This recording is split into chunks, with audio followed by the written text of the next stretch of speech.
네, 안녕하세요. 평화메디컬 영육간의 건강합시다. 이날입니다. 최근 이 갑상선 암이 여성암 발병률 1위를 차지하면서 혹시나 나도 갑상선 암이 아닐까 불안해하시는 분들 참 많이 계실 텐데요. 실제로 우리나라 인구의 절반 이상은요, 갑상선에서 혹이 발견된다고 합니다. 하지만 다행히도 대부분은 암이 아닌 양성종양이라고 하는데요. 설령 암이 발견됐다고 하더라도 갑상선 암은 생존율이 90%가 넘기 때문에 적극적인 치료만 잘 한다면 완치까지 가능하다고 합니다. 그래서 오늘은요, 갑상선 종양, 어떤 질환인지 자세하게 살펴보고요. 또 수술 효과를 높이면서 이 수술의 흉터 자국은 최소화할 수 있는 갑상선 내시경 수술에 대해서 살펴보도록 하겠습니다. 오늘 도움 말씀 주시기 위해 외과 전문의 김종민 원장님 자리에 나오셨습니다. 원장님 안녕하세요. 안녕하세요. 네, 반갑습니다. 방청객 분들도 자리에 함께해 주셨습니다. 반갑습니다. 안녕하세요. 네, 평화메디컬 영육간의 건강합시다. 오늘은 갑상선 종양에 대해서 살펴보도록 할 텐데요. 방송 보시면서 궁금한 점들 참 많으실 것 같습니다. 지금 아래에 나가고 있는 전화번호로 연락하셔서 상담 받아보시길 바랄게요. 자, 원장님, 최근에 갑상선 질환 호소하는 분들 많이 계시다고 들었어요. 실제로 이 갑상선 질환 앓고 있는 환자들이 증가하면서 나도 갑상선 질환이 아닐까 이렇게 우려하시는 분들도 많은데요. 실제로 보시면 어떻습니까? 진료 현장에서 보면은 실제로 굉장히 많습니다. 네. 작년에 갑상선 어떤 이슈가 있으면서 네. 나온 보도랑 똑같이 네. 10분 중에 한 7분 이상은 작은 결절이라도 있는 경우가 많고요. 또 이슈가 되고 나니까 이제 본인 증상이 갑상선 증상이 아니냐 하는 그런 우려 때문에 오시는 분도 많고 그래서 네. 만져지는 멍울로 오시는 분들이 굉장히 늘었습니다. 네. 그런데 보면은 꼭 갑상선이 아닌 경우가 더 많고요. 네. 임파선 문제라든지 아니면 이 지방종의 문제라든지 이런 문제가 또 오는 경우가 있기 때문에 네. 전문의 꼭 진료를 보시고 나서 결정하시면 될 것 같습니다. 네, 그렇군요. 이 갑상선 질환 환자들이 늘어나면서 혹시나 목에서 조금이라도 이런 움직임이나 어떤 덩어리 같은 게 만져지면 나도 갑상선 질환이 아닐까 우려하시는 분들은 많은데요. 실제로 어떤 모양인지 또 어디에 위치해 있는지는 잘 모르시거든요. 화면 보면서 설명 좀 해주세요. 네. 보통 저희가 이제 목젖이라고 표현하는 목 정중앙에 돌출된 연골이 있습니다. 네. 그 연골을 저희가 갑상연골이라고 하는데요. 네. 화면에서 보시면 그 V자로 이렇게 패인 부분이 갑상연골이고요. 네. 그 바로 밑에 갑상선이 기도를 감싸는 모양으로 앞부분에 위치하고 있습니다. 네. 그래서 갑상선은 사실은 굉장히 작은 장기입니다. 이렇게 무게로 따지면은 한 15g에서 20g 정도. 저희 일상생활에서 밤 한 톨 무게랑 거의 비슷하다고 보시면 됩니다. 그래서 주변에 목이기 때문에 아주 중요 혈관과 신경이 많이 분포되어 있는 구역의 정중심에 위치하고 있습니다. 그렇군요. 이 갑상선은 정말 우리 몸에서 중요한 기능을 하는 그런 기관이라고 들었는데요. 실제로 어떤 기능을 담당하고 있습니까? 실제로 보면은 갑상선 역할이 별로 중요하지 않다고 없어도 되는 장기가 아니냐 이렇게 말씀하시는 분들이 있는데 네. 우리 몸에 있는 내분비 호르몬 기관 중에 가장 크고 가장 중요한 역할을 하는 장기입니다. 네. 태아의 부분에서 먼저 말씀을 드리면 어른과 다르게 엄마 뱃속에 있는 태아의 뇌하고 신경을 만들어주는 역할을 합니다. 그래서 요즘 산부인과에서 보면은 갑상선 기능을 꼭 체크하거든요. 네. 갑상선 기능이 좀 부족하게 아이를 가진 엄마들에서 아이들이 뇌나 신경장애 발달이 안 되는 경우가 있기 때문에 네. 반드시 체크해서 정상으로 유지를 해줘야 되고요. 네. 어른에서는 역할을 한마디로 정리하라 그러면 신진대사의 조절입니다. 그러니까 신진대사가 뭔지 다 아시겠지만 의학적으로 좀 풀어서 설명을 해드리면 저희가 이제 몸의 어떤 생활을 위해서 음식물을 먹고 에너지를 만들고 쓰고 남은 거는 좀 저장을 해놓고 또 필요한 물질을 만드는 과정을 저희가 신진대사라고 하거든요. 네. 이 속도를 조절하는 게 갑상선입니다. 그래서 그 병 중에 갑상선 기능 항진증이라고 다 아시겠지만 호르몬이 너무 과잉해서 나오게 되면 네. 모든 것이 다 빨라집니다. 그래서 체중도 빨리 빠지게 되고 먹는 거에 비해서 너무 많이 체중 소실이 일어나고 그다음에 설사, 그러니까 장 기능도 빨라지고 심장도 빨리 뛰어서 네. 호흡곤란도 오는 이런 증상이 있는 병인데요. 또 반대로 갑상선 기능이 너무 많이 떨어지는 갑상선 호르몬이 부족한 병에서는 대사가 너무 느려지기 때문에 체중이 안 먹어도 찌고요. 물만 먹어도 찐다고 표현하고 또 배변 습관에서도 변비가 오고 뭐 여자분들의 경우에는 생리 주기도 좀 굉장히 늘어지고 그런 변화가 나타나게 됩니다. 아, 그렇군요. 갑상선에 종양이 발생되면 정말 문제가 많을 것 같습니다. 갑상선 종양은 어떤 질환인가요? 네, 갑상선 종양 설명을 드리기 전에 이제 제가 진료실에서 많이 겪었던 네. 거를 좀 교정하고 싶어서 말씀을 드리면 네. 갑상선 종양입니다. 그러면 많이 우세요. 아, 네. 암이 아닌데도 우세요. 그래서 네. 종양이 뭔지 말씀을 드리면 네. 종양은 그냥 혹, 결절 다 같은 뜻입니다. 아, 그냥 정상적이지 않은 그냥 세포의 덩어리 이게 그냥 종양이라는 한자어고요. 네. 종양은 모든 장기가 마찬가지겠지만 갑상선도 암인 악성 종양이 있고 네. 암이 아닌 양성 종양이 있습니다. 뭐 악성 종양은 당연히 수술적 치료를 해야 되는 기준에 들어가고 네. 양성은 대부분 치료는 필요하지 않습니다. 다만 통계 자료를 보니까 모든 양성옥들의 경과가 89%는 결국에는 커지더라는 거죠. 아. 그래서 암이 아닌데도 정기적인 관찰을 제가 권유하고 있습니다. 아, 그렇군요. 갑상선 종양이라고 해서 덜컥 겁부터내시는 분들도 많은데요. 대부분은 또 암이 아닌 경우도 많이 있다는 말씀 해주셨습니다. 갑상선 종양에 대해 살펴보고 있습니다. 잠시 후에 실제로 종양을 앓고 있는 환자분의 사례를 만나보도록 하겠습니다. 한 병원 오기 전 한 6개월 이상 전부터 해가지고 너무 피곤하고 잠을 자도 계속 피곤하고 등 쪽으로 좀 아픈 통증이 좀 있었어요. 그래서 병원에서 검사했는데 갑상선 초음파를 검사를 했는데 그 모양이 이상하다고 해서 세침 검사를 시작했는데 거기에서 암 진단 의심이 된다고 많이 의심된다고 해가지고 암 절제를 반절제만 했는데 반절제 후에 그 확진 나온 게 암으로 나와가지고 지금 2013년도에 수술해가지고 수술한 후에는 피곤한 게 확실히 덜하고 어느 날 갑자기 전 평상시 생활하는데 피로감을 느낀다라고 생각을 했어요. 근데 그게 그냥 내가 일을 조금 심하게 해서 아니면은 뭐 그냥 오늘 좀 스트레스 받은 일이 있어서라고 생각을 했는데 그게 오늘 그리고 내일 모레 이렇게 계속 지속된다라고 생각을 했어요. 그래서 제가 좋아하는 거는 친구들하고 이렇게 뭐 여행하는 것도 좋아하고 또 산에를 간다라든가 뭐 이렇게 수다 떠는 것도 되게 좋아하는데 어느 날 친구들하고 이제 카페에 앉아서 수다를 떨고 있는데 이게 어느 한계에 오니까는 제가 피로하다고 느끼는 거예요. 그래서 친구들하고 일찍 헤어지게 되고 또 가령 예를 들어서 이제 산에를 올라갔는데 산에를 가는데 전에는 거의 정상을 찍었어요. 친구들하고 가면은. 근데 요즘에 들어서는 그냥 중간 정도 올라가면 피로해서 더 이상 못 올라갔고 이래서 중간에 한 번씩 쉬고 또 조금 가다가 또 쉬고 이런 날들이 계속 반복되는 거예요. 그리고선 가족들한테 그러니까 내가 내 몸이 피곤하니까 가족들한테 짜증을 내게 되는 거예요. 근데 그때 당시는 내가 왜 이러지라는 생각 그냥 아닌데 라고 생각을 했는데 지나고 생각을 해보니까 그것이 다 내가 몸이 갑상선 때문에 피로해서 그러지 않았나 싶은 생각이 들어요. 네, 평화메디컬 영육간의 건강합시다. 오늘은요, 갑상선 종양의 이 정확한 원인이 무엇인지 또 치료 방법에 대해서도 살펴보고 있습니다. 방송 보시면서 궁금한 점은 아래 나가고 있는 전화번호로 연락하셔서 상담 받아보시기 바랍니다. 자, 앞서서 환자분들 사례를 만나봤는데요. 보통 피로하다, 또 짜증이 난다, 이런 증상을 호소하셨는데요. 실제로 갑상선 종양을 앓고 있는 경우에 어떤 증상을 많이 호소하십니까?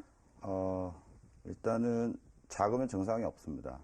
그래서 갑상선 암 환자분들 대부분이 본인이 증상을 못 느끼거나 검진하다 우연히 발견된 분들 보면은 네. 피곤한 거 말고는 증상이 없습니다. 그래서 참 잡아내기가 힘듭니다. 네. 그래서 저희가 이제 초음파 조기 검진을 권하고 있는 이유가 그것이고요. 네.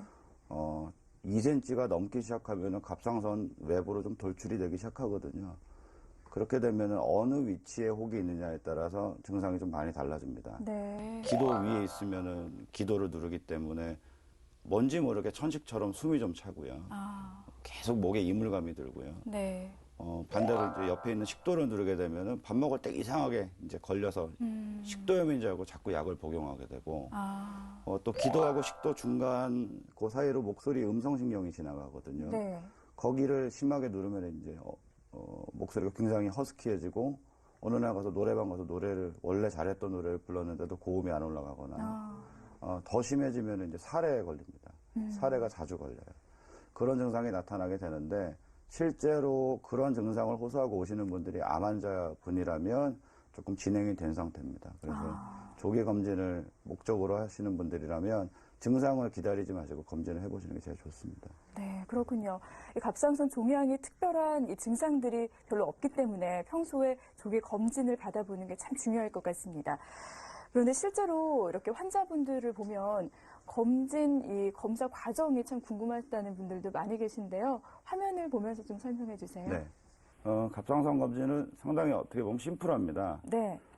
앞서 말씀드린 대로 갑상선 질환 자체가 별로 증상이 없기 때문에 의사들은 20대 이상부터는 초음파를 하라고 권하고 있는데 네. 일단 내원하시면 화면처럼 일단 환자분 병력 정치를 합니다. 어떤 사연으로 오셨는지, 목이 어디가 불편한지, 아니면 뭐가 만져져서 오셨는지 그 얘기를 들어보고요. 네. 앞에서 말씀드린 그런 증상이 있는지 다 일일이 들어봅니다. 네. 그 다음에 제일 중요한 거는 또 환자분들이 본인이 목이 나오는지 모르고 오시는 분들이 있어요. 네. 그래서 이학적 검사라고 해서 저희가 목둘레를 한번 재보는 과정을 거친 다음에 그 다음 기본 검사로 혈액 검사하고 초음파 검사로 넘어갑니다. 네. 화면에 보시는 게 이제 초음파 검사인데요.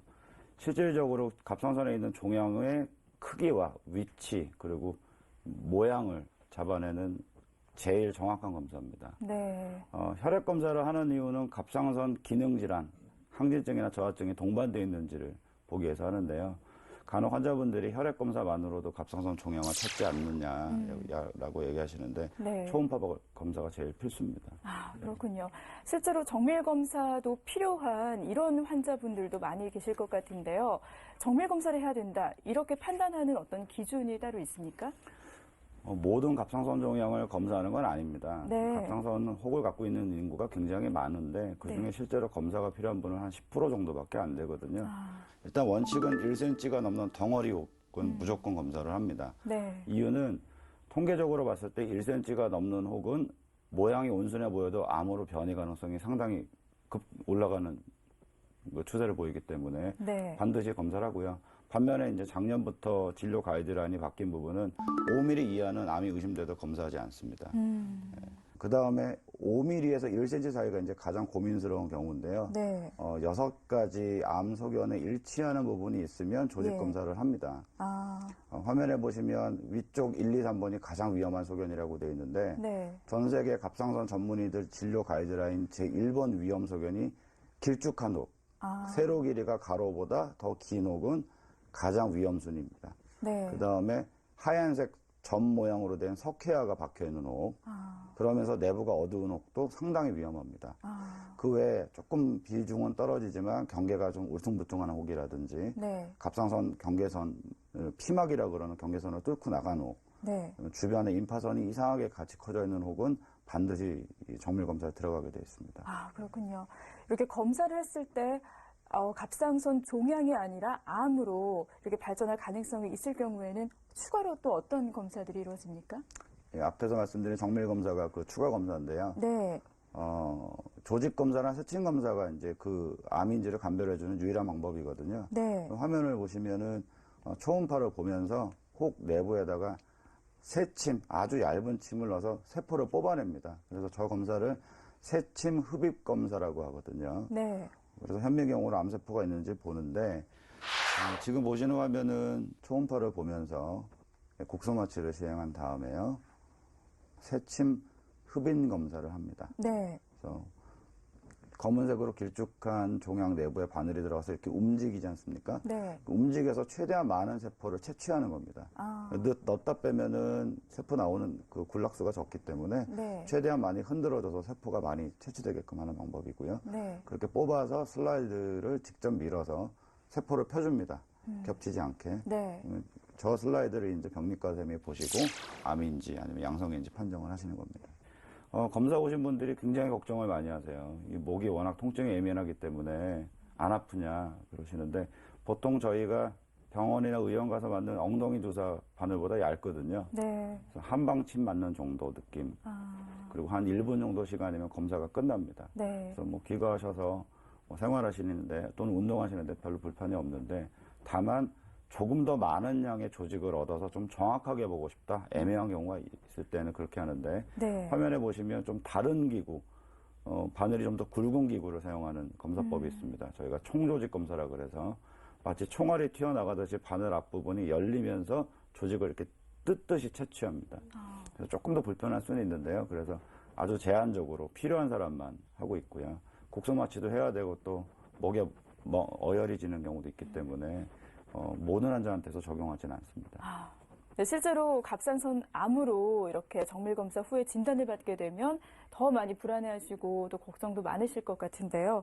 이럴 경우에 갑상선 암 치료를 받아야 될 것 같은데 치료를 하고 나면 이 성적은 좀 어떤가요? 갑상선 치료 성적은 굉장히 좋습니다. 그렇군요. 단정적으로 얘기할 수 있는 부분인데요. 네. 이유는 그 보시는 표에 보시면 우리나라에 주로 발생하는 암이 여포암과 유두암이라는 가장 치료에 반응을 잘하는 암입니다. 네. 2기까지도 완치율이 100%라고 나와 있을 정도니까 네. 아주 치료 성적이 좋고 또 한국 그 갑상선 의사들의 그 치료 실력이 또 세계적인 수준이기 때문에 또 성적이 좋은 것도 있을 겁니다. 네. 근데 저는 여기서 가장 중요한 예후가 좋은 인자를 하나 말씀을 드리고 싶은데요. 네. 여포암이나 유두암처럼 우리나라의 많은 암종들은 사람의 생명을 어찌하지 못하는 그런 특성이 있습니다. 독성 자체는 굉장히 약한 것 같습니다. 치료를 해보면 치료의 반응도 아주 잘하고 성적도 좋은데 네. 꼭 말씀드리고 싶은 거는 이제 20년 재발률, 30년 재발률을 따지는 종양이거든요. 네. 그래서 제가 환자분들한테 꼭 말씀드리는 건 독성은 약하지만 지구력이 강한 종양이다. 그래서 관리 차원에서 뭐 항암 치료라든지 이런 추가적인 필요가 거창하진 않으니까 네. 꾸준히 검진받고 사시라고 말씀을 드립니다. 도표에 나온 얘기 중에 말씀 못 드린 게 이제 아래쪽 두 암은 그래도 사망률이 있습니다. 네. 그 중에서 역형성암이라고 제일 마지막에 나와 있는 암은요. 네. 우리 인체에 생기는 암 중에 가장 극악한 암입니다. 그래서 진단되면 거의 6개월 내에 사망하시는 암인데 갑상선 암도 저렇게 사망하는 경우가 있습니다. 네. 무조건 거북이암이라고 이제 치부를 해버리기에는 갑상선 암에도 사망하는 경우가 있다는 걸 좀 알아주셨으면 감사하겠습니다. 네. 평화메디컬 영육간의 건강합시다. 오늘은요, 이 갑상선 종양에 대해서 살펴보고 있습니다. 방송 보시면서 혹시나 나도 갑상선 종양이 아닐까 이렇게 걱정되시면요, 지금 아래 전화번호 나가고 있습니다. 전화하셔서 꼭 상담 받아보시기 바랍니다. 정 원장님, 지금 갑상선 종양 어떻게 치료하는지 그 방법도 설명을 해주셨는데요. 실제로 뭐 암이라고 하면 방금 전에는 항암 치료 같은 이런 심각한 치료는 안 해도 된다고 말씀하셨는데 네. 구체적으로는 어떤 치료가 이루어집니까? 우리나라의 거의 90%를 차지하는 여포암, 유두암을 기준으로 말씀을 드리면 네. 굉장히 분화도가 좋다. 그러니까 세포의 독성이 약합니다. 그래서 수술적 치료로만으로도 완치를 기대할 수 있습니다. 네. 다만 조건이 1cm가 넘을 때는 갑상선을 다 뗍니다. 네. 다 뗀다는 얘기는 이제 평생 약을 먹어야 된다는 얘기거든요. 네. 그리고 임파선 전이가 있든지 어떤 재발의 위험성이 포착될 때는 방사성 요도 치료라는 추가 치료를 합니다. 네. 근데 반면에 1cm가 안 되거나 뭐 갑상선 외부로 돌출이 안 됐거나 아주 초기다 그러면은 그 해당되는 옆만, 그러니까 나비 날개의 한 반쪽만 절제하는 수술을 할 수 있습니다. 그러니까 살려놓고 갈 수 있다는 거거든요. 네. 이게 굉장히 중요한 포인트입니다. 그러니까 조기에 수술을 하면 평생 약 먹는 걸 막을 수 있다. 네, 그걸 좀 기억을 해줬으면 좋겠고요. 갑상선 치료는 수술이 근본 치료입니다. 수술한 네. 이후에 재발 가능성이 있는 사람은 방사성 요도 치료를 하는 것이고 네. 그렇지 않은 사람은 그냥 약물로 억제만 뭐 반절제한 경우에는 2년에서 5년만 전절제한 분은 평생을 드시는 그런 과정으로 가게 되어 있습니다. 실제로 이 갑상선이 목의 정중앙에 있기 때문에 수술을 받았을 때 흉터가 남지는 않을까 이런 고민들도 많으세요. 네. 실제로 수술은 어떻게 이루어집니까? 예전에 저희가 내시경 수술 같은 그 신치료법에 나오기 전에는 네. 절개도 한 8cm 이상 절개를 했고 그래서 네. 꼭 배우자분들이나 가족분들한테 목걸이 하나 사주세요 이렇게 얘기를 했거든요. 근데 요즘은 절개법 자체도 아주 미세 절개, 3에서 4cm만 절개를 해도 수술을 할 수 있는 이제 기법이 생겼고요.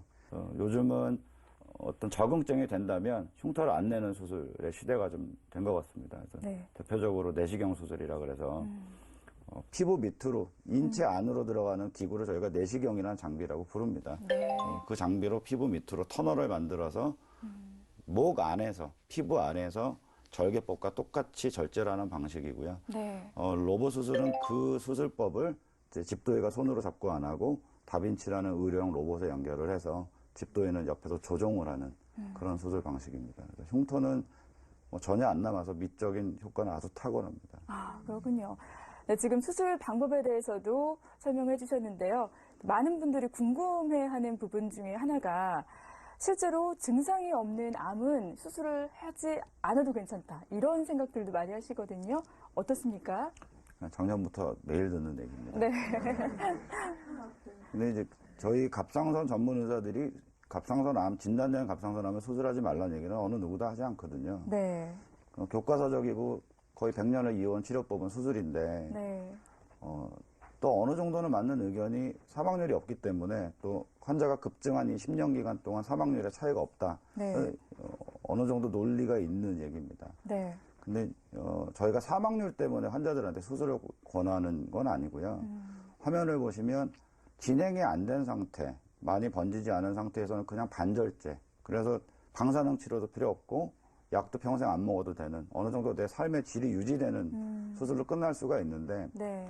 몇 미리밖에 안 되는 암을 좀 기다려봤다가 임파선 전이가 될 때 수술을 하면 결국에는 전절제거든요. 네. 물론 그때도 사망률의 차이는 없습니다. 네. 근데 방사선 치료하고 전절제 하면 약을 평생 먹어야 되거든요.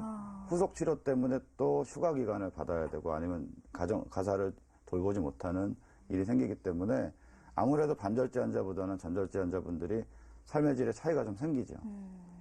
그래서 그렇군요. 갑상선암은 치료 시기를 네. 조기 하라는 이유가 사망률 때문이 아닙니다. 삶의 질을 유지할 수 있을 때, 흉터를 남기지 않을 때라는 겁니다. 그래서 가장 아쉬운 사례 중에 어떤 분은 진단을 받았는데 좀 이제 그냥 방치하셨어요. 네. 그래서 목소리를 이제 잃으셨습니다. 신경까지 침범을 해서요. 많이 아쉬워하시죠. 그래서 이제 수술을 하고 나서 성대 성형까지 해드렸는데 그 이전에 하는 거하고는 분명히 차이가 나지요. 조기 수술을 해야 되는 이유가 거기 있습니다. 사실 앞서서도 양성 종양과 또 이 암은 차이가 있다고 말씀을 해주셨는데요. 양성 종양인데도 불구하고 또 수술을 받아야 되는 경우도 있는 걸로 알고 있습니다. 그 기준이 어떻게 차이가 있습니까? 양성 종양은 원칙은 수술하지 않는 것입니다. 네. 근데 계속 커지다 보면 불편하거든요. 그리고 변이가 돼서 암이 생기는 경우도 소수에서 있기 때문에 일단 첫 번째는 불편 증상이 있는 4cm 이상의 종양에서는 수술을 권합니다. 네. 그 이유는 또 통계적으로 봤을 때 4cm 이상은 뛰었더니 암이 나오는 경우가 좀 있었습니다. 네. 또 홍 내부에 암으로 변질될 수 있는 어떤 이상 음영이 있다든지 거기에 대해서 검사를 했더니 암인지 아닌지 지금 판단이 안 될 때는 이제 수술을 하게끔 되어 있고요. 네. 또 여포상 종양이라고 수술을 해야지만 진단이 나오는 아주 특이한 진단명이 있습니다. 그런 경우는 4cm 이하까지는 내시경으로 치료를 하고 있고요. 네. 갑상선 항진증 중에 약물로 치료가 안 되고 치료 실패한 경우에는 내시경으로 제거하고 있습니다. 그렇군요. 자, 지금부터 갑상선 암과 또 양성 종양 두 가지 모두 시행을 할 수 있는 내시경 수술에 대해서 살펴볼 텐데요. 원장님, 내시경 수술 방법은 어떻게 이루어지고 있습니까? 내시경 수술은 크게 두 가지가 있습니다. 네. 우리나라에서 개발된 수술 하고 해외에서 도입된 수술이 있는데요. 네. 해외에서 도입된 수술은 겨드랑이 접근법이라고 해서 한쪽 팔을 이렇게 올립니다. 네. 수술할 때. 그래서 피부 주름선에다 5cm 정도 절개선을 넣어서 그쪽 피부를 타고 갑상선 쪽으로 접근을 합니다. 그래서 이렇게 접근을 하면 그쪽 갑상선만 떼는 수술로는 적합한 수술법이고요. 네. 이 수술의 단점이 절개선이 결국에 이동되는 거지 없어지는 게 아니거든요. 네. 흉터가 없어지는 수술이 아니기 때문에 이제 국내에서 2006년도에 개발된 바바 수술이라는 수술법이 있습니다. 네. 양쪽 겨드랑이와 유륜 쪽에다가 작은 구멍을 내서 네. 네 군데서 접근 통로를 그래서 목 중앙 부분으로 이제 피부 밑으로 접근하게 되는데 이렇게 되면 양쪽 갑상선을 다 볼 수 있기 때문에 네. 종양 수술 중에 악성 수술에는 아주 적합한 수술입니다. 예, 저 환자분의 경우에는 이제 양측성 암이셨습니다. 네.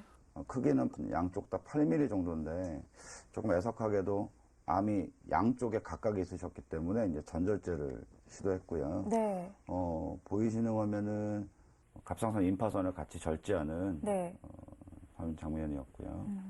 이 환자분의 경우는 아까 말씀드린 양측 유륜 겨드랑이법 네. 네 군데 통로를 이용하는 수술법으로 양쪽 갑상선을 모두 다 제거하신 분입니다. 아, 그렇군요. 네, 오늘 갑상선 질환의 원인과 또 그 치료법에 대해서 살펴보고 있습니다. 갑상선 질환에 대해서 많은 분들이 궁금한 점들 보내주셨는데요. 그중에 저희가 몇 가지를 뽑아서 질문에 대해서 답변을 해드리는 시간 갖겠습니다. 화면 보면서 들어보시죠. 네, 저는 갑상선암 진단을 받은 30대 주부입니다. 아직 아이들도 어려서 혹시 수술이 잘못되면 어쩌나 불안감이 큰데요. 갑상선 수술 후 부작용이나 합병증은 어떤 것들이 있나요? 또 내시경으로 수술받을 경우에 이런 문제들이 줄어드는지도 궁금합니다. 아이들이 어린데 암 진단 나온 아주 안타까운 사연인데 네. 실제로 보면 요즘 굉장히 많습니다. 젊은 연령층에 이제 막 아이들 취약도 안 했는데 암 진단 나오셔서 고통 겪는 분들이 많은데요. 갑상선 수술 이후에 생길 수 있는 문제는 절제 범위가 좌지우지합니다. 반절제 했을 때는 그렇게 부작용이 없는데 전절제를 하고 나면은 평생 약을 복용하셔야 되고요. 부갑상선 기능 저하라 그래서 갑상선 뒷면에 보면 2mm, 3mm밖에 안 되는 굉장히 작은 조직이 있습니다. 네. 칼슘 조절을 하는 장기인데요.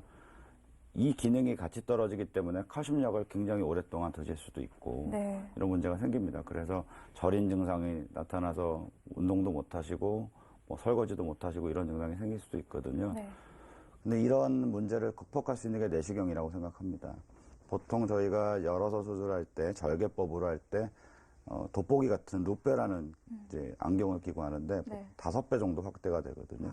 근데 내시경으로 하면은 15배 정도 확대돼서 보이니까 목소리 내는 신경이라든지 부갑상선이라든지 굉장히 선명하게 보입니다. 네. 혈관도 도드라지게 잘 보이고요. 그래서 네. 출혈이나 뭐 신경 손상이나 이런 합병증을 최대한 줄일 수 있는데 문제는 1cm 이하여야 된다는 것이죠. 제한적으로 사용될 수 있기 때문에 네. 환자분 상태가 지금 어떤 상태냐가 제일 중요합니다. 물론 절개법도 안정적인 수술법이긴 하지만 젊은 연령에서는 흉터 있는 수술을 권하지는 않거든요. 네.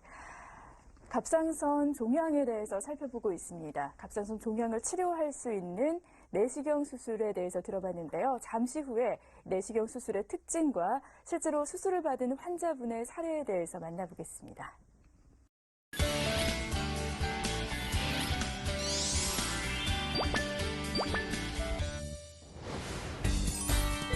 여기서 잠깐 오늘의 건강 상식. 갑상선 질환 환자라면 유의해야 할 식습관과 음식에 대해 알려드립니다. 먼저 요오드가 부족한 경우와 과도하게 섭취할 경우 둘 다 갑상선 기능에 나쁜 영향을 줄 수 있습니다. 요오드 성인 일일 권장량은 150 마이크로그램. 다시마, 김, 미역 등 요오드 함유가 높은 음식을 섭취하는 것만으로도 우리 몸의 요오드 섭취는 충분합니다. 일부러 요오드를 더 많이 섭취하면 오히려 갑상선 건강에 악영향을 미칠 수 있다는 사실 잊지 마세요. 네, 평화메디컬 영육간의 건강합시다. 오늘은요, 갑상선 종양의 원인과 그 치료 방법에 대해서 살펴보고 있는데요. 방송 보시면서 궁금한 점 많으실 것 같습니다. 지금 아래 전화번호 나가고 있습니다. 02-2261-2300에서 2302번까지입니다. 02-2261-2300에서 2302번까지 전화 마련되어 있으니까요. 전화하셔서 상담 받아보시기 바랍니다. 자, 오늘 방송객분들도 자리에 함께해 주셨는데요. 지금 원장님 말씀 들으면서 궁금한 점 참 많으실 것 같아요. 직접 질문해보는 시간 갖겠습니다. 질문 있으신 분 계실까요? 네, 안녕하세요. 예, 안녕하세요. 네, 어떤 점이 궁금하세요? 예, 설명 잘 들었습니다. 네. 갑상선 종양의 크기가 커도 내시경 수술을 받을 수 있는지 그게 궁금합니다. 굉장히 큰 이런 종양 같은 경우에도 실제로 내시경 수술로 가능한지 질문 주셨습니다. 어떻게 보시나요? 양성의 경우에는 아주 큰 종양도 수술이 가능합니다. 네. 암의 경우는 1cm 이하라고 이제 제한이 있는데 갑상선 양성 종양은 그 집도의의 테크닉에 따라서 크기 기준이 좀 달라질 수 있거든요. 네. 두 번째는 종양이 얼마나 말랑말랑하냐.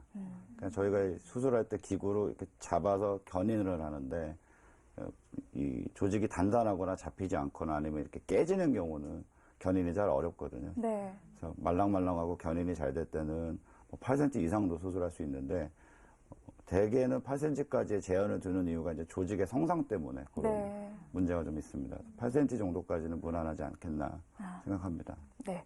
실제로 이 내시경 수술은 이 흉터나 합병증 부분에서 어느 정도 좋은 효과를 거둘 수 있다는 말씀을 앞서서도 해주셨습니다. 내시경 수술의 특징들 다시 한번 짚어주세요. 내시경 수술의 특징 중에 뭐니 해도 환자분들이 제일 좋아하시는 부분은 흉터가 전혀 없답니다. 네.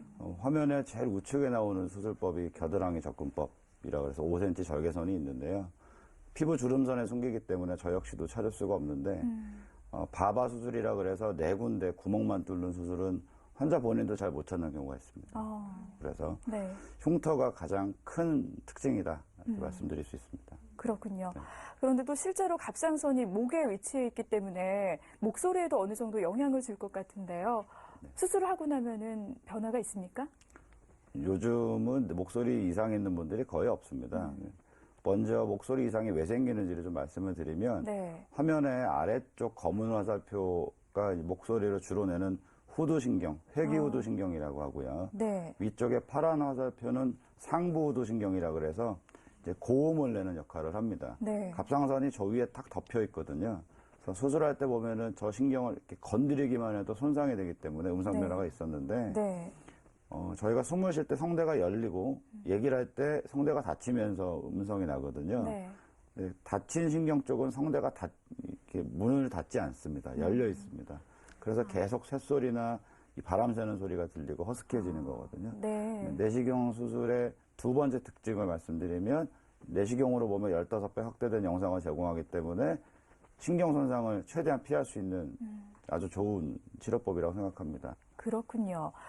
그런데 또 고혈압이나 당뇨 같이 이렇게 만성 질환을 앓고 있는 분들은 출혈에 대해서도 걱정을 많이 하실 것 같거든요. 내시경 수술을 하면 출혈은 좀 어떻습니까? 모든 외과 의사한테 제일 고민이 출혈인데요. 네. 특히 갑상선 수술하는 의사들이 예전에는 병원에서 잤습니다. 수술한 당일날. 네. 갑자기 출혈이 되면은 죄송한 얘기지만 팔다리 출혈은 분대로 감으면 멈출 수 있는데 목은 기도가 있기 때문에 호흡곤란으로 바로 직결되거든요. 그래서 환자 수술이 좀 오후에 늦게 끝나면 밤늦게까지 환자 회복을 보고 나가는 게 이제 저희의 어떤 업무 스타일이었는데 네. 내시경 수술이 나오고 나서는 아주 미세한 혈관까지도 좀 오버되게 보이거든요. 지혈을 다 세밀하게 해서 출혈률은 절개수술보다 월등히 낮습니다. 의사 편한 부분이 좀 생긴 거죠. 네. 상당히 좋은 테크닉이라고 생각합니다. 네. 그런데 내시경 수술은 직접 그 부분을 보고 열어보고 확인하는 게 아니기 때문에 갑상선이 다 이 종양 부분이 제거가 잘 안 되지는 않을까 이런 걱정들도 많이들 하세요. 실제로 이 목 부분을 이렇게 절개를 해서 하는 수술과 비교했을 때는 어떤 차이가 있습니까? 특히 이제 어르신들이 그런 얘기 많이 하시는데 네. 그래도 사람 손이 낫지 않겠어? 라고 얘기하시거든요. 네. 첫 번째 답변을 드리면 복강경이나 내시경 수술에 대한 테크닉이 좀 완숙한 사람이 갑상선 수술을 이제 시도하게 됩니다. 그래서 저 안에서 세밀한 방리나 기계 조작이 다 가능하고요. 두 번째는 내시경 카메라가 이제 일자형만 나왔었는데 네. 다빈치 로봇 수술처럼 이제 플렉서블이라고 그래서 이렇게 구부러지는 위내시경처럼 구부러지는 카메라가 나왔거든요. 그래서 목 깊은 곳까지 이렇게 따라 들어가서 찾는 영상을 제공할 수 있습니다. 더 세밀한 방리. 그리고 화면 보시면 임파선 결절이 저렇게 크게 확대돼서 보이거든요. 네. 절제 영역까지도 명확하게 보여서 우려와 다르게 오히려 네. 좀 더 세밀한 방리가 가능하다 이렇게 말씀드릴 수 있습니다. 네. 실제로 우려와는 다르게 세밀하게 확대를 해서 보이기 때문에 그런 걱정은 더셔도 될 것 같고요. 또 갑상선 이 종양 치료를 하다 보면 실제로 젊은 층에서도 많이들 이제 걸리는 분들이 굉장히 많으신데요. 실제 병원을 찾는 환자분들의 연령대 분포는 어떻습니까? 갑상선암은 갱년기 여성분들이 제일 많습니다. 네. 그래서 제가 5춘기 때 오는 병이라고 많이 설명을 하거든요. 네. 감정적으로 좀 변화가 생기고 몸이 한번 변할 때 오는 병이다. 그래서 40대 후반, 50대 분들이 제일 많은데 네. 갑상선 특징이 고령화되면서 생기는 병이거든요. 근데 아이러니하게도 30대가 그 다음에 두 번째로 많습니다. 최근 5년간에 생긴 일이고 발병 연령대가 변했습니다. 20대, 30대 발병률이 확 늘었고 네. 또 걱정스러운 것은 예전에 임파선 전이가 없다고 생각했던 사이즈인데도 한 5, 6mm밖에 안 되는데도 임파선 전이가 많이 나타나거든요. 그래서 이 부분에 대해서는 어떤 역학조사가 필요하지 않을까 하는 생각이 들 정도로 환자 연령대도 바뀌었고 임파선 전이율도 많이 올라갔습니다. 아, 그렇군요. 임파선으로 전이되는 확률도 높아졌기 때문에 이제 꾸준히 검진을 잘 받는 것도 중요할 것 같습니다. 평화메디컬 영육간의 건강합시다. 오늘은 갑상선 종양의 치료 방법에 대해서 살펴보고 있습니다. 방송 보시면서 궁금한 점 참 많으실 것 같습니다. 지금 아래 전화번호 나가고 있는데요. 02-2261-2300에서 2302번까지입니다. 02-2261-2300에서 2302번까지 전화 마련되어 있으니까요. 전화하셔서 상담 받아보시기 바랄게요. 자, 앞서서 젊은 층도 요즘에는 많은 분들이 이제 질환을 호소하신다고 말씀해 주셨는데요. 실제로 진단을 하시면서 이렇게 기억에 남는 환자분들이 있습니까? 여러 분 있는데 그 네. 젊은 연령층에서 특별히 어떤 환자가 기억나는 것보다 요즘 그 결혼 정년기에 있는 분들이 암 진단이 굉장히 많습니다. 그렇군요. 결혼식을 앞두고 진단받아서 수술 먼저 하느냐, 결혼식을 먼저 하느냐 이런 고민하는 분도 많거든요. 화면에 보시는 사례도 사실 결혼날을 받아놓은 환자였어요. 네. 그래서 제가 갑상선암은 사망률이 없기 때문에 일단 결혼식을 먼저 하고 신혼여행까지 마치고 오라 그랬거든요. 네. 일륜지 대사를 미룰 수는 없어서. 그리고 수술을 했는데 8mm 암, 이거 수술을 한 달 미뤘습니다. 8mm 암이면 예전 기준으로 임파선 전이 없다 그러거든요. 네. 근데 저번 50% 전이가 있어서 전절제였습니다. 그리고 방사선 치료를 했고 약을 계속 드시고 있고요. 나중에 아이가 이제 임신이 돼서 굉장히 좋아하면서 내원을 하셨는데 네. 부모님이 걱정을 많이 하셨어요. 방사선 치료까지 하면 아이가 생기겠느냐, 갑상선 약을 평생 먹는데 아이가 생길 수 있느냐, 전혀 상관없습니다. 네. 그래서 수술을 더 늦추지 않고 조기에 수술하는 것만이 최선이라고 생각합니다. 네. 정말 조기 발견하고 그 후에 잘 치료를 하는 게 중요할 것 같은데요. 갑상선 암이나 갑상선 양성 종양이 아닌데도 불구하고 내시경 수술을 해야 되는 그런 경우도 있습니까? 딱 한 경우가 있는데요. 네. 갑상선 기능 항진증이라고 하는 네. 갑상선 중독증이라고도 합니다. 또 발견한 사람 이름 때문에 그레이브스병이라고도 하는데 화면 보시면 눈이 좀 상당히 앞으로 나온 사진을 보실 수 있죠. 네. 27살 되신 여자분이었고 6년 이상 갑상선 약을 드셨는데도 불구하고 저항성이 생겨서 이제 호르몬이 정상이 아닙니다. 네. 오른쪽 수치를 보시면 약을 먹는 중에도 호르몬이 정상이 아니었거든요. 그래서 안구돌출이 중간 등급 이상 심해지거나 3년 약 치료를 해도 반응이 없을 때는 방사선이나 수술 둘 중에 선택을 하는데 완치율이 수술이 훨씬 좋습니다. 근데 이전에는 절개법으로 했기 때문에 젊은 여성분들이 수술을 피했어요. 네. 근데 내시경 수술이 나오고 나서는 흉터가 전혀 없기 때문에 내시경 수술을 첫 초이스로 선택하고 있습니다. 그렇군요. 그리고 또 양성 종양인 분인데도 불구하고 이 내시경 수술을 받은 환자분도 있다면서요. 화면 보면서 설명해 네. 주세요. 저 환자분의 사례는 밥을 잘 못 삼킨다 그래서 이제 저희 소화기내과 선생님한테 내시경을 받으러 오셨는데요. 네. 식도는 멀쩡하고 위도 멀쩡하고 그래서 이제 저희 방에 오셨는데 제가 들어오시자마자 한마디 했습니다. 이 혹을 왜 발견을 못했냐고. 만지면 만져지는 혹이었거든요. 근데 환자분들은 잘 못 느끼세요. 천천히 커지기 때문에 예를 들면 동창회에 나가서 목이 왜 그러지? 이렇게 남한테 듣는 거 말고는 본인은 잘 못 느끼시거든요. 그래서 CT를 찍어보니까 기도가 굉장히 한쪽으로 밀려 있었습니다. 네. 식도도 밀려 있고. 이분이 밥을 못 드실만 했구나 하는 생각에 치료를 결정해서 내시경으로 치료를 했고요. 수술 후에 최종 검사에서 암이 아닌 걸로 판정이 됐기 때문에 네. 완치된 사람입니다. 아, 여포성 종양이라 그러면은 저희 갑상선 의사들한테는 정말 골치 아픈 존재입니다. 네. 조직 검사로는 진단이 안 됩니다. 이게 여포암의 가능성이 있다는 뜻인데요. 근데 여포 종양이라고 나온 답은 암일 수도 있고 암이 아닐 수도 있다는 이제 중간 등급으로 나온 겁니다. 그래서 원칙은 수술로 진단해라 라고 돼 있는 영역인데요. 수술해서 혈관이나 다른 데 침범이 있으면은 여포암으로 진단을 하고 방사선 치료까지 이어지고요. 없으면은 그냥 여포 선종이라는 암 전 단계 양성 상태로 이제 치료가 끝납니다. 네. 보통 30에서 40%가 암으로 진단되고 여포 선종 상태로 끝났으면 사실 운이 좋은 겁니다. 여포암의 어떤 변이 전 단계로 보거든요. 네. 그래서 각 대학병원이나 뭐 어떤 전문병원 갑상선센터에서 가장 긴 면담 시간을 필요로 하는 영역입니다. 보통 30분 이상 얘기해야 되고 가족 면담도 두세 번 해야지 이해를 할 수 있는 네. 조직 검사를 했는데도 진단을 왜 못하냐는 타박을 듣기 십상인 영역입니다. 네. 저런 여포 종양도 4cm까지는 내시경으로 수술할 수 있습니다. 그렇군요. 그리고 환자분들 중에서는 암으로 진단을 받았는데도 불구하고 갑상선 암이 그렇게 증상이 심하지 않다고 해서 그냥 방치하는 사례도 종종 있잖아요. 이런 환자분도 소개해 주세요. 굉장히 안타까운 사례를 좀 설명을 드리면 예. 이분이 한 50대 중후반 때 갑상선 혹이 있고 암 같다는 얘기를 들으셨다고 합니다. 아마 진단도 받으셨던 것 같은데요.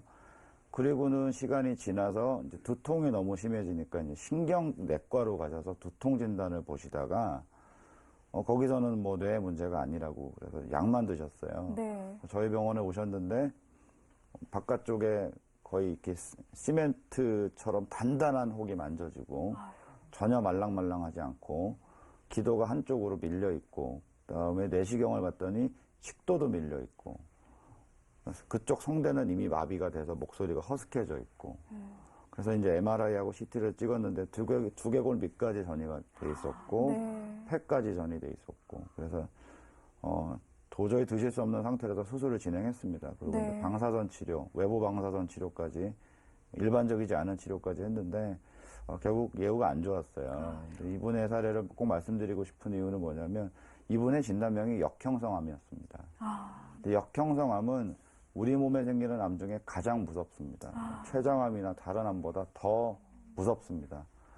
절제하고 나면 3개월 뒤에 그 자리에 또 생겨 있습니다. 네. 3개월까지 안 가는 경우도 많고요. 되게 진단일부터 1년 이내 사망인데 6개월까지 가시기가 굉장히 힘듭니다. 네. 어떤 상태의 진단이 되든 이제 말기로 진단이 되시고요. 근데 이 역경성암이 왜 생기는지를 따져보면 아쉬움이 좀 있습니다. 오래전에 갑상선암, 그러니까 유두암이나 여포암 같은 좀 순한 암으로 진단을 받고 그냥 내비두신 거예요. 알고 계셔서 내비두셨든 모르고 그냥 지나가셨든 방치하다 보면 역형성 과정이라는 게 생깁니다. 그러니까 약간 역적처럼 변한다는 뜻이에요, 이게. 그러면 보통 갑상선암이 갖고 있는 성상하고 완전히 달라집니다. 아주 공격적이고요. 네. 그래서 손을 쓸 수 없는 단계까지 갈 수 있거든요. 근데 저 과정까지 가는데 10년 이상 걸려요. 네. 근데 10년을 두고 보아서 저 상태가 되는 건 정말 무서운 결과거든요. 네. 갑상선암은 조기 진단, 조기 수술만이 최선의 방법입니다.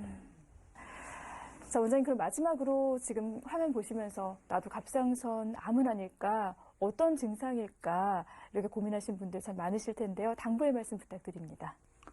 두 가지 말씀을 꼭 드리고 싶습니다. 네. 갑상선이 워낙 대중적인 병이 됐기 때문에 인터넷뿐만 아니라 대중매체 속설들이 굉장히 난무하고 있거든요. 네. 진료실에서 보면은 저보다 더 많이 알고 오시는 분도 많아요. 근데 네. 제대로 알고 오시면 저도 공부를 할 텐데, 정말 속설이거든요. 네. 그래서 첫 번째 드릴 말씀은 치료의 정도를 좀 아셨으면, 물론 의료진이 아니시기 때문에 잘 모르실 수도 있지만 따로 찾아서 속설을 정보화하지 마시고 네. 꼭 전문 의료진을 찾아서 네. 전문 의료기관을 찾아서 그분들이 해주시는 얘기가 정도입니다. 그럼 두 번째는 암으로 진단받으신 분들에 대해서 말씀을 드리면 갑상선암 죽지 않는 암이라고 알려져 있거든요. 네. 저희가 삶의 질이라고 얘기하는 그 부분을 포기하지 마시고 흉터가 없을 때 네. 그리고 평생 약을 먹지 않아도 될 때 또 젊은 연령층에는 가임기 여성의 경우에 방사선 치료를 하면 1년 동안 피임을 해야 되거든요. 그런 복잡한 과정이 필요 없도록 조기에 수술하시는 게 가장 최선입니다. 네. 여러 그 언론 매체나 어떤 작년부터 이슈가 됐던 부분을 보면 그냥 암인데도 안고 가시는 분 있거든요. 네. 제가 환자분들한테 꼭 하는 얘기가 있어요. 이 녀석하고 같이 살 자신이 있으십니까? 그러면 생각해 보시거든요. 아마 암이라는 단어 한 글자 때문에 인생이 바뀌는 경우가 있는데 같이 살 수 없다면 조기에 수술하는 게 최선입니다. 네. 네. 갑상선 종양 정말 흔하게 발병이 되지만요. 하지만 대부분은 또 완치가 가능하다고 하니까요. 너무 겁만 먹지 마시고요. 빨리 찾아가셔서 정확하게 치료를 받으시는 게 중요할 것 같습니다. 자, 지금까지 도움 말씀 주신 외과 전문의 김종민 원장님이셨습니다. 원장님 고맙습니다. 감사합니다. 네, 평화메디컬 영육관의 건강합시다. 오늘은 갑상선 종양에 대해서 살펴봤습니다. 저는 다음 이 시간에 더욱더 자세한 건강 정보를 가지고 찾아뵙겠습니다. 시청해주신 여러분 고맙습니다. 안녕히 계세요.